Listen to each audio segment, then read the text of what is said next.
Woods with Double XL, and we have Tyga speaking with us this afternoon. Well, it's early afternoon in LA. It's a little bit later in New York, but how you feeling today? I'm good. I'm good. It's nice out. I can see it's not nice over here. We got about 30 degrees and Oh man. types of the things that you don't want, but we're making it happen. But I'll jump right into it. So as far as Verizon's Run the Playlist content series with Uninterrupted, how did you even get involved with that? How did you basically, decided this is something that you wanted to contribute to this project, this campaign? Yeah, they reached out to us and kind of gave us the concept and the idea of the show. I thought it was cool to like pair like an athlete with the city and then like an artist. So, because it goes hand in hand, like, sports, fashion, music, it's all one. So Mhm. Okay. Well, yeah, you actually kind of just jumped into my next question. Because I was gonna ask you how you felt about intersecting the two. Obviously, they're all kind of intertwined in different ways. And I did catch your interview with Wayne with the Young Money Radio, and you mentioned that you're a fan of the 49ers, fan of the Baltimore Ravens. So from a personal standpoint, just outside of the music, how did it feel to be able to, speak with an NFL player? You spoke with Derwin James to kind of just be interviewed, like, have that type of conversation as opposed to something that would typically happen in the hip hop space. yeah, no, it was cool because like you said, like it's cool like insight to kind of see like, I know like my insight as an artist or like when I'm performing or what I'm thinking or like before a show, but it's kind of cool to see like what's their mentality like when they're on the field, like, and when they hear the music, because he was explaining like, certain songs they play make the crowd go crazy, or this is what they play in the locker room when they getting ready. So it's just cool to kind of just get like to hear a glimpse of like how kind of they prep, like with music. Hmm. Did that in any way make you kind of want to make like an anthemic record that you can kind of hear in your hometown at a Rams game, maybe? Not just kind of it kind of just gives you insight information. So like, maybe, if you are in that mode creatively, like you might be like, oh, this would be fire for this. You know what I'm saying? Hmm. And I said Rams, I meant Chargers, my bad. But Yeah, yeah, yeah, the Chargers. my bad. Okay, cool. So you did mention, it as far as like the Super Bowl, because it's coming up in a couple of months. You mentioned who you would like to see. Has those two potential teams that you mentioned, has that changed at all? Has your opinion on who you want to see at the Super Bowl in February changed? I like to see the Niners probably in the Eagles, Hmm.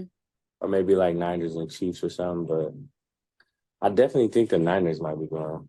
I Okay. mean, I think so. Okay. I mean, amongst the men that I know, I've definitely heard the Niners conversation. I've heard the Eagles conversation. I've heard the Chiefs conversation. So I'm not gonna act like I'm like this whiz on football, but Yeah. I I've mean, it definitely changes every week though sometime. exactly. And I know in California you guys can't do like the FanDuel or DraftKings kind of thing, but that in New York is the parlays drive everybody Yeah. crazy. Okay, cool. So we spoke a little bit about like the like musical impact like with NFL and with the players and things like that. So I want to go into a little bit about like you and your longevity in rap, because I first found out about Tyga with Coconut Juice with Travis McCoy long, long, I long was time ago. 17, 16, 17. I was Yeah, young. long, long time Yeah. ago. So longevity in rap, you know what I mean? That's something that we have seen before, but the tides change. So for you, what does it feel like to, still be at this point and kind of have seen how all of the shifts in music, or hip hop specifically, have taken place? Um, I feel like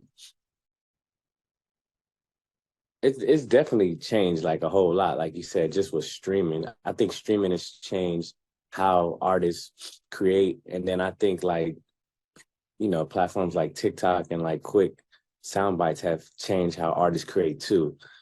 But I feel like for me, like when I first came out, like you said, it was always just like staying in the studio, or, like my creative like approach on stuff hasn't really changed that much, because I feel like there's still originality from like, the artists that you've heard, 15 years ago, 20 years ago, 10 years ago to now, like, because it's so many artists, there's so much information. Like, you kind of don't really know what you like until somebody grows on you, or like the more consistent you see somebody to like understand their story, you know.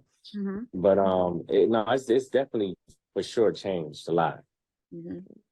Right, because I know Bob's Going Brazy, pardon the pun, but went crazy on TikTok, you know, so that's like a different space, you know, than typically before, you know, back when you first came out, there were actual like CDs and MP3s and all of these shit. Yeah. Now it's DSPs and, you know, now it's TikTok. And so all of those different, um, has that made you, well, I want to speak to authenticity, right? Because sticking to, you know, you say that you know, you go to the studio, you stay in the studio, that you mentioned that's one of like the keys to your longevity also. Have you at all kind of taken into consideration what the TikTok crowd catered, like, you know, what they gravitate towards and kind of try to incorporate that in your sound at all? Or you just, you know, make what you make, and if it thrives on TikTok, it does. If it doesn't, Yeah, I just kind of like make what I make, and like obviously like I'm aware of like, okay, this song, like this is gonna be in the club, or like this people might want this on TikTok, or this, you know what I mean? But I don't think it changes like how I like approach the music.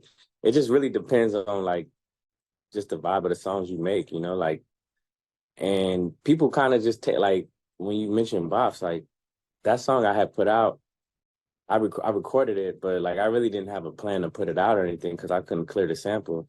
So I just posted a snippet on TikTok. I just like I was late and I just posted it, and then the next day, you know, they took it, which is cool because it's like, you know, you as an artist, like you could put stuff up and not really have a plan on putting it out or anything. You just, you know, just being bored or just wanting to put this out for fans, like, you know what I mean? So there's so many ways that like now you could just, it's really direct to fans now. You know, people love snippets. People love that. You know what I'm saying? When you preview stuff and things like that. So mm-hmm. I think there's like that inclusion exclusivity factor of it, right? It's like, oh, I heard that, yeah. that, you know, and it kind of, you know, kind of what dampens the palette a little bit, I guess you could say. Mm-hmm. So in the vein of samples, right? Because you dropped the album YG, Hit Me When You Leave the Club playlist in September. And then you mentioned, you know, within the conversation that you with Wayne that you had several samples on there. And then you mentioned with Bops that you kind of had some issues with clearing the samples. Um, Samples are very prevalent. They've always been, but I think even now more than ever. What are your thoughts on samples and interpolating samples, or kind of just, you know, adding your own spin, or maybe not so much? Like, what are your thoughts on that? I think it's I think it's all about a feeling, right? Like I feel like people now, I feel like a lot of the kids now too, like they're not like crazy on lyrics. It's a little more the feeling about how something makes you feel. So with the sample, sometime you just kind of like, if it's a reinterpolation, right? Like we did the Tupac record, Me, YG, and Blast, and we kind of didn't really change a lot. We just replayed it, so it was like a full on, like almost like a cover. But that was the vibe we was going for because we wanted to feel nostalgic. It was for LA, for the West Coast. So I think it's cool, like if you if you doing it, you know what I mean, like to like capture different audiences, whether it's somebody that, you know, like in their 30s, in their 20s, or in their teens, you know what I'm saying? Like a lot of people might not have heard the original Tupac song, you know what I'm saying? So like fans now, new fans, like, oh, they never heard it. But then like, you know, maybe they older brother, sister, or their parents was like, oh, I remember, you know what I'm saying? So I feel like samples connect the generations. It's like a bridge gap, and it depends on how you flip it, or, you know what I mean? Oh, that's real. That's real. And I actually really like that song, like the vibe of like the video too. Y'all were kind of like out, and it was kind of just gave the LA vibe, but like a, you know, Super LA vibe. like a party, like backyard kind of vibe. So that was Mm-hmm. um and in the vein of, you know, the project and, you know, the song you had with YG, you guys were supposed to go on tour, but the tour didn't end up, you know, coming to fruition. Which has been something that a lot of artists have kind of experienced with, you know, dates getting canceled and shows getting canceled. And I think, you know, I think the overall climate of touring has changed a bit. Could you speak a Mm-hmm. little bit to that? Especially considering how long you've been in the game and how, you know, that's changed as well.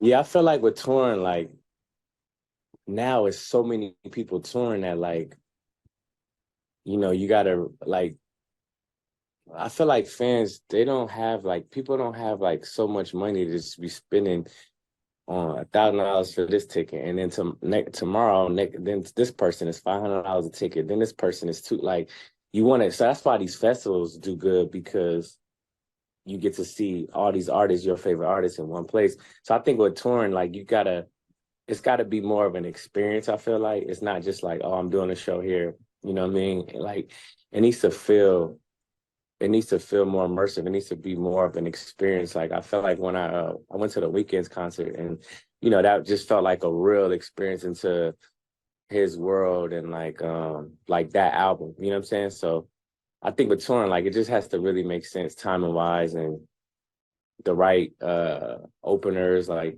and like you said, like, the world is so big, so you could be like touring in Asia, Europe, Africa, like Australia. So many different places where you can tour and start your tours. You know what I mean? But obviously, I feel like America is always like super important for me for touring. So Mhm. that's why I've been like selective. Yeah, I definitely get that.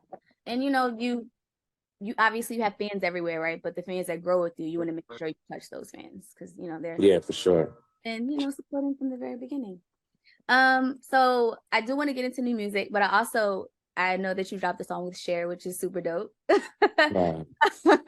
How did that even happen? So my brother A, he produced, him and Mike Crook. They produced the record that I hopped on her project, and he was like working on her Christmas album. Mm. And I heard it, and I was like, it's fire. Like, this is like wavy, like, to hear it on this pocket, like, this is like something like Doja I hop on, or like, just that very like rhythmic kind of like West Coast tempo, you know what I mean? And it Definitely. was different. It was different, you know what I Exactly. mean? Definitely Yeah. different. Definitely different. New music wise, you working on some new music? Can you share if we can expect a project, an album? Do you have, Yeah. any kind of, My album, my album is like 80% done. I'm sitting on like, I don't know, like 4 or 5 videos. I'm Okay. just, well, me, like, it's all about a feeling, you know what I'm saying? Like, I like to catch strides, and I like to like kind of look at like what is missing right now, or like where can this fit in this space, you know what I'm saying? Like, how people react to this right now. But I definitely think like top of the year, I'm gonna start dropping. I'll probably drop like a single or two top of the year. Okay. Okay. I also want to ask, who are you listening to? There are endless amounts of artists. New artists come out every day. So like who, if we were to look at, your most recent in Apple Music, like who will we find? Um, I really like the Teezo Touchdown album. I've been listening to his shit. That's pretty fire. Feels fresh. Mhm. Um, what else have I been listening to? I mean, it's crazy because I listen to like a lot of like R&B. Like, I listen to like, real like Party Next Door, like early Drake, like and then I listen to a lot of like early Wayne, Eminem. I don't really listen to like a lot of new projects unless I really, really like the project, you know? Okay. Fair enough. Fair enough. And I do have one last question. Considering, how long you've been doing this, obviously you were in the peak of your youth at that time. Do you consider yourself an OG? Where do you feel like you stand currently in the hip hop space? Um, I don't know. I never really think about it. I don't really think about like the age so much, because I just do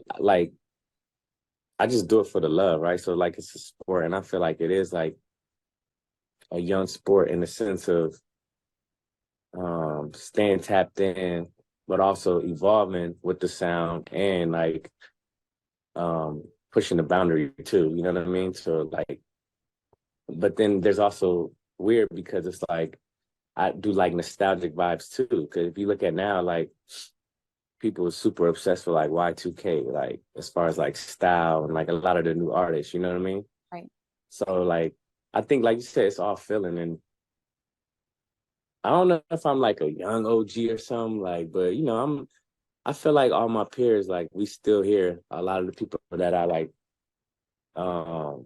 came up with. Like a lot of my peers, like we still here, still dropping hits, still doing, you know what I mean? It's just, I think it's just staying consistent and evolving, you know what I'm saying? Exactly. Well, that's Yeah. dope, right? Because I think a lot of people are afraid of change, but embracing it is the only way to continue, you know, to roll with the wave, ride with the wave, I guess. Yeah, and you really just gotta speak to your like core audience and your fan. That's really what it's about. Like, as long as you cater to like your cult and your fan base, you know what I mean? Like the people that come to your shows and all that. I think that's what it's all about, really, you know? Mhm. Dope, dope. Well, thank you so much. I really appreciate it. Very grateful to, have a little bit of time this afternoon.